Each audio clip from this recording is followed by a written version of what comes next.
Morning. It's a nice hot day in Melbourne, about 34 degrees today, with a bit of humidity, and thankfully there's a bit of a cool breeze coming in, which is really lovely. It's meant to storm tonight. I just wanted to do a little update in early summer of my veggie gardens and fruit trees, and yeah, enjoy. So my herb beds are really looking healthy. The dill has gone to flower, which these flowers I just love. Like, I'd grow them for the flowers even if I didn't get dill. And you can see a ladybird there. They tend to attract quite a lot of really nice insects. Oh. We've got beans here, which will look absolutely spectacular once they're growing up and over the trellis. But they're taking their sweet time at the moment to do that. I've got a number of different kinds. I've got these scarlet runner beans, which have these beautiful crimson flowers. And then these are a purple king climbing bean, which have really beautiful flowers as well. I also have a yellow butter bean. Oh, there's some flowers there for that yellow bean. Yeah, so a nice mix of beans that'll grow up the trellis there. I put in these bamboo stakes because I noticed the beans couldn't actually climb up this wide structure where I've got the star picket next to the frame. So I just put some little bamboo stakes in there to help them spread all over it. But yeah, it'll be a really nice entrance to the veggie patch from the lawn once that is absolutely covered in beans.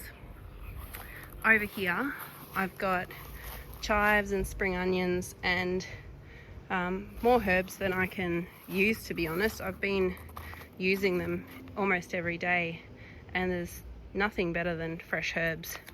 I definitely think that if you're going to grow anything, herbs should be the first thing you grow, because there's nothing like the taste of fresh herbs. Here we've got my tomato beds. I've just picketed them with some star pickets and stakes, and eventually they'll climb all over them and lean everywhere and start flopping over. But for now, they're actually relatively well controlled. I've got a few different kinds of tomatoes.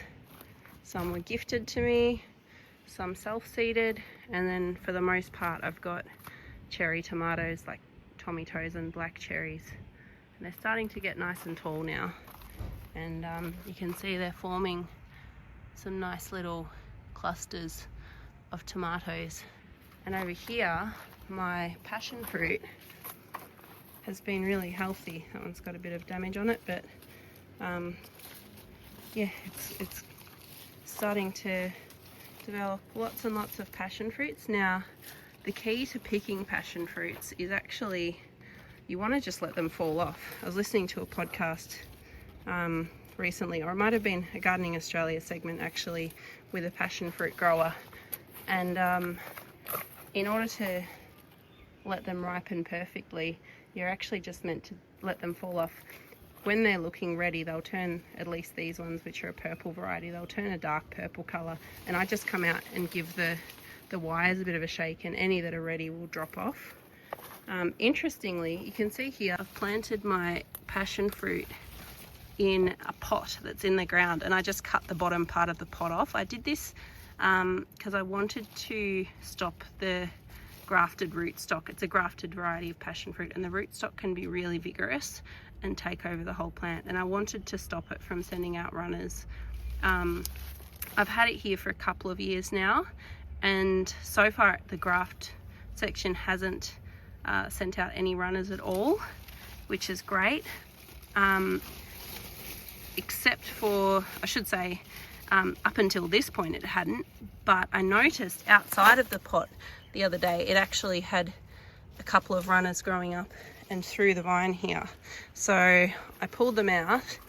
I've just hung them up here. They've dried up, but they're a different kind of leaf, and if you notice this growing through your passion fruit, it's a 5-pointed leaf, and it's a lot more delicate than your normal passion fruit. This is like a 3-pronged leaf, whereas the rootstock has a 5-pronged leaf, similar to, I believe it's a banana passion fruit that I've grown in the past, and that had very similar leaves. So you want to take that out apparently, because it can really take over the whole plant and dominate. I've got heaps of basil growing this year, and over the weekend I'll probably cut it all back. Really likes, it doesn't mind a hard cut back. I'm going to cut it all back and I'll probably get a couple of kilos of pesto out of it. And I just freeze that in ice cube trays and then pop them out into a Ziploc freezer bag, and that keeps me going all year for pesto. My fruit trees along the back here are looking really nice and healthy, aside from the persimmon, which is still yet to develop any leaves. But I've planted, you can see underneath it, I've planted some daisies and some alyssum, and I'm hoping over time that will self-seed and suppress weeds. I don't expect to suppress all of them, but I'm hoping it will suppress some of them. My zucchinis plants themselves are looking very healthy, but I've noticed I've been getting blossom end rot, so I haven't actually gotten any zucchini off the plant. You can see here, these zucchinis, at the end here, they go a bit diseased looking, and then they yellow and shrivel up and start to rot. You can see a few there. And I believe, I've got to look it up, but I believe it's got something to do with overwatering. There was a period of time there where I was overwatering them, probably a bit much. So I'm going to try letting them dry out a bit, removing all the diseased ones and seeing how we go. Because the plant itself, like looking at these plants, they're producing loads and loads of little flowers. So I should be getting zucchinis, but they're not getting mature enough to actually develop anything.